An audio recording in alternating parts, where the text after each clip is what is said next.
Bonsoir. Éric Bouchard était habité par une idée qui est devenue une prémonition obsédante. Il se voyait dans un fauteuil roulant. Il était sûr qu'il serait victime d'un accident qui le laisserait paralysé et il en avait parlé à ses proches. En 1991, il s'est brisé le cou en plongeant dans un lac. Il nous parle de son pressentiment et raconte comment il s'est refait une vie en devenant avocat.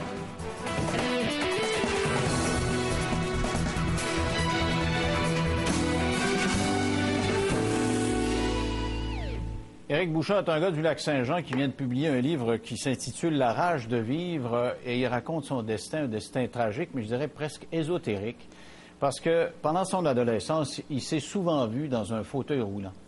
Et c'est devenu presque une prémonition parce que ça s'est avéré.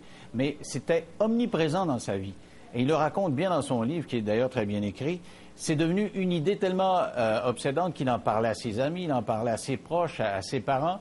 Et un jour, c'est arrivé, pas comme il l'aurait prévu, parce qu'il pensait qu'éventuellement ce serait un accident d'auto, mais c'est plutôt en plongeant dans un lac qu'il s'est brisé le cou.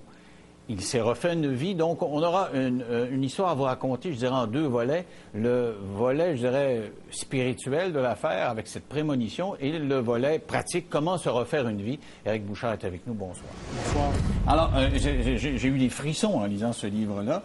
On devait faire une partie d'émission, je disais, écoute, on fait l'émission au complet avec lui, parce que c'est un destin assez exceptionnel. Alors, commençons. Je dois spécifier qu'il est dans un fauteuil roulant. Vous êtes dans un fauteuil roulant depuis combien de temps? Depuis 19 ans. 19 ans. 3 juillet 91, mon accident est arrivé. On se rappelle de cette date-là. On ne pourra jamais oublier cette journée-là. Alors, avant de raconter ce que ça comporte de réadaptation, parlons d'avant cette période-là. C'est assez extraordinaire. Vous étiez jeune, puis vous aviez ce pressentiment-là. Ça a commencé comment? Je me souviens pas comment ça a commencé, mais tout ce que je sais, c'est que c'était vraiment omniprésent. Là. À l'occasion, mes proches, lorsque je discutais avec eux, des relations, des discussions un peu intimes avec mes parents. Après ça, j'en ai parlé un peu à mes amis, puis à d'autres proches. Puis je leur disais, j'ai un drôle de pressentiment. J'ai l'impression que je vais me retrouver en fauteuil roulant. À l'époque, il y avait une personne, justement, qui était en fauteuil roulant, qui habitait pas très loin de chez ma grand-mère. Puis quand je la voyais, ça me faisait drôle en dedans. Je me disais, tabarouette, pas comme si je me sentais que... C'est assez difficile à expliquer. Parce que quelque chose qu'on sent le crescendo là-dedans. C'est un petit sentiment qui se précise, s'intensifie. Et à un moment donné, vous êtes à l'école, vous avez quoi, 16 ans, et il y a un conférencier qui vient, qui est paralysé. Et vraiment, vous vous identifiez à ce gars-là, vous êtes sûr que je vais être comme lui à un moment donné? Ah oui, parfaitement. Même en sortant après la rencontre. Premièrement, pendant cette rencontre-là, j'étais tout oui, très attentif, parce que je savais évidemment que c'était comme un peu une épée de Damoclès qui me pend au-dessus de la tête, que probablement que je me retrouverais dans cette situation-là. Comme je vous le disais, je ne sais pas vraiment pourquoi, je le ressentais. Puis quand j'ai vu cette personne-là, j'ai été foudroyé. Là, je voyais un peu, je me voyais comme un peu à sa place dans le fauteuil roulant. Même qu'en sortant de la salle, après la conférence du monsieur, le père supérieur, parce que j'étudiais au séminaire Saint-Augustin, j'étais pensionnaire chez les Madame Torres. Puis en sortant de la salle de conférence, j'avais prévenu le père supérieur en lui disant que je ne sais pas pourquoi, mais je ressentais que je me retrouverais dans une situation semblable ou pire que cet homme-là. Et vous vous sentiez tellement interpellé que vous dites, j'aurais eu le goût d'aller voir le gars après la conférence pour aller lui serrer la main, pour essayer de comprendre, mais le fauteuil roulant me faisait peur. Oui.